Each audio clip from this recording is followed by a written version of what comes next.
An 11-year-old girl, 2 little boys, and a case that still makes people uncomfortable decades later. You're listening to the WIC Files. When innocence cracks, the truth bleeds through. I'm Jasmine, and in this podcast, we walk through cases involving women and children, focusing on what happened, what was missed, and where things went wrong. So let's get into today's case. Mary Bell was born on May 26, 1957 in Newcastle upon Tyne to a very young mother. She was born when her mother was 16 years old. Her mother's name was Elizabeth. She goes by Betty McCricket. To understand this case, we have to talk about her upbringing because it was very chaotic from the very beginning. Multiple sources describe Mary's mother as emotionally absent and unstable. Some accounts even suggest she struggled to bond with Mary at all. There are reports that Mary was left alone for very long periods of time as an infant and toddler. There was a rumor, or stories have it, that she went to an adoption agency, just kind of wandering around in there, and a family was looking to adopt and they couldn't, and she offered up Mary. That's just one example. None of this is documented in one clean record, but the pattern across reporting is consistent. Mary was not wanted. A child should be wanted. One detail that comes up repeatedly is Mary being hospitalized as a toddler after ingesting some pills. Rumor has it her stomach had to be pumped. Some sources say she was given excessive sleeping medications at different points in time from her mother. Not every source agrees on the exact circumstances, but what is agreed upon is that medical professionals were involved early on, and that concerns about Mary's safety in the home definitely existed. Mary also lived in a household where adult behavior crossed boundaries. Some reports describe exposures to sexual activity at a very young age. Other accounts describe revolving door around unsafe adults. Mary's mother, Betty McCricket, was said to be a sex worker, and it's reported that she engaged in activities that involved strangulation because men supposedly get more aroused by things like that. And it was said that Mary saw these acts happen within the home. Mary did have a stepfather. Reports say that she was supposed to call him uncle and she was not supposed to call him her stepfather, but this was the only man she did know, and unfortunately he was in and out of jail the majority of her life. So she spent a lot of time with just her mom. Mary grew up without stability, without safety, and without a consistent adult who saw her as something to protect. Keep in mind, we're going to come back to that. Now we're going to talk about some early warning signs. Before any child was killed, there were already serious red flags. When she started school, there was reports of her kind of torturing the students. She would try to kind of strangle some students, choke them. There are reports of her grabbing sand and putting it down the kids' throats. She also said that, why can't I just kill him? So she was already saying things like that early on. Mary really struggled to form friendships, but there was a girl that she met named Norma. Now, Norma was a couple years older than Mary, but they were neighbors and they both came from troubling pasts. You heard about Mary's past. Norma was a child who had several siblings. Her family was involved in child protective services. That's just something to note. Mary and Norma had previously attempted to strangle a younger child. These incidents were known to adults and even reported to police, but nothing significant happened. No removal from the home, no long-term supervision, no intervention that matched the severity of the behavior. They kind of just did nothing. Because it shows escalation. It shows opportunity. They had the opportunity to step in and they chose not to.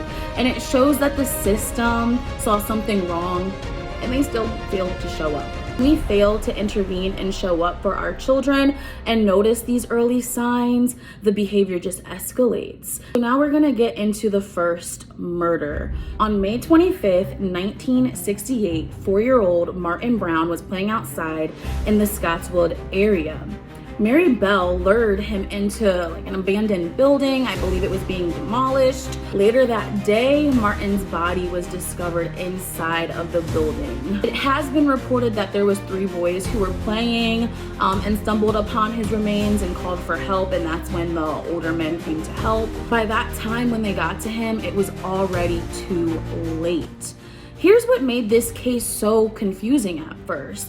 There was no obvious signs of external injuries. No clear signs of strangulation, no evidence of poisoning or an overdose, because that was speculated. A pathologist later told the courts that there was no clear physical findings that explained how Martin died. When it came to the murder of Martin, Mary was described to have been massaging his neck, and that led to choking and strangulation. It was done very gently. Because of this, his death initially remained a mystery, and an open verdict was returned. After Martin's body was found and this information had come out, Mary had decided to go to a family member's house of Martin's. And this kind of shows how cynical her mind was. She started asking them questions. And she asked where Martin was, and they mentioned that he was not there and that he had passed away. And she said, "I know." And she asked to see his body. Days following Martin's death, Mary and Norma broke into a nursery. When they broke into this nursery, they completely destroyed the place. But they left notes on the walls, and these notes were kind of like confessions to the murder. The notes said, "We did murder Martin." They told them to F off. What was interesting and later found out was that the girls actually wrote these notes 1 letter at a time, making it kind of difficult to decipher who even wrote the notes. So again, because of the lack of evidence, Martin's case was found to be inconclusive at that time. After the death of Martin Brown, it was reported that Norma would write strange things at school, and this helped also identify kind of the handwriting. They were able to go back and compare her handwriting. Just 2 months later, on July 31st, 1968, 3-year-old Brian Howe was murdered. Mary was said to have lured Brian Howe away from his home. He was found on a waste ground nearby his home, concealed by weeds and scrublands. Brian died from manual strangulation. Mary Bell was said to have used her hands during this to cut off his breathing. The way she committed this act changed. The first one was a lot more gentle. Like I said, she started off by massaging his neck. This one, there was very obvious signs of strangulation and just a physical abuse to Brian. And what's even more cynical about this murder is that Mary Bell and Norma Bell went back to the scene to carve in what appeared to be an M. Now, some say that it was an N with a line attached to make an M to stand for both Mary and Norma. After Brian's death, witnesses described Mary's behavior as deeply unsettling. One officer testified that she appeared to be laughing and joking about the matter. Whether the reaction was a shock, emotional detachment, or something more disturbing has been debated ever since, but the second murder removed any remaining doubt that this was no incident. Mary Bell wasn't necessarily caught through the forensic evidence. She was caught because of her behavior. After the murder, she openly bragged to other children. She wrote disturbing notes in class that, teachers did see. And again, those notes at the crime scene.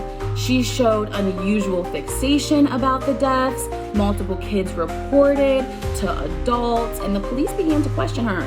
During interviews, her stories changed, and she eventually admitted to her involvement, which led to her arrest and trial. Mary Bell was convicted of manslaughter, not murder, on the grounds of diminished responsibilities. Although Mary Bell was not given any formal psychiatric diagnoses like we use today, instead doctors testified that she suffered from diminished responsibility to severe emotional disturbance caused by extreme neglect and abuse. Norma Bell was also co-accused, but she was acquitted and described as passive. That Norma just went along with everything Mary was doing. And they also questioned whether or not Norma actually committed the crimes, whereas Mary admitted to the crimes. Now, during her trial, the judge did note that she was a very grave risk to other children not closely watched. Quote said that it is a most unhappy thing that in all the resources in this country, there appears to be no hospital suitable for the accommodation of this girl. So at the time, there was no place for Mary to go. So Mary served about 12 years in a secure institution where she was with all boys. It was reported that she was abused during this time. Mary was released in 1980. After those 12 years, she was given a new identity. Now, there are some debates on whether or not she should have been granted that opportunity. For nearly 2 decades, she has lived quietly, but a book collaboration did happen and was made public in the 1990s, and it made her case explode all over again. People were not happy because she did receive money for this book. Now that we've discussed this case, let's take a deeper look and kind of talk through some of my opinions, and I'd love to hear yours. I genuinely wonder what would have happened if Mary had been raised by people actively wanting a child. So earlier on, I did say that Mary's mother, Betty Bell, was willing to give Mary away and that a family was willing to take her. And it's just interesting to think about how her life could have possibly been a little different if she would have received the proper love from a mother who wanted her. Early bonding matters. It's how children learn empathy, regulation, and care. I don't believe Mary was born evil. I believe her behavior was learned. And environments teach children what power is and what harm means and kind of how to use it. I think this is seen by the way she decided to commit her crimes. Mary did choose to strangulate the children, and her mother was a sex worker, and she engaged in asphyxiation during her acts. And it was reported that Mary was around that behavior. My second opinion is I do believe that children deserve consequences. She knew right from wrong. She knew how to lie, and she knew why she needed to lie. But should a 10-year-old be locked away forever? I'm not sure. What unsettles me the most is the lack of remorse she had, but I do believe in rehabilitation. But I do struggle with her sentence because it does seem a little light. In your early 20s, there also is a lot to learn. So just hearing that she was kind of let out into society, it's kind of concerning, but it sounds like she made life work. Love to know what you think about this case, so make sure you leave your thoughts in the comments. This case doesn't end cleanly. For me, it just leaves more questions. I just really wonder why people didn't step in earlier when they noticed her abnormal behavior. His early intervention is the best intervention. When innocence cracks, what matters most is who steps in next. Thank you guys so much for watching the first episode of the WIC Files.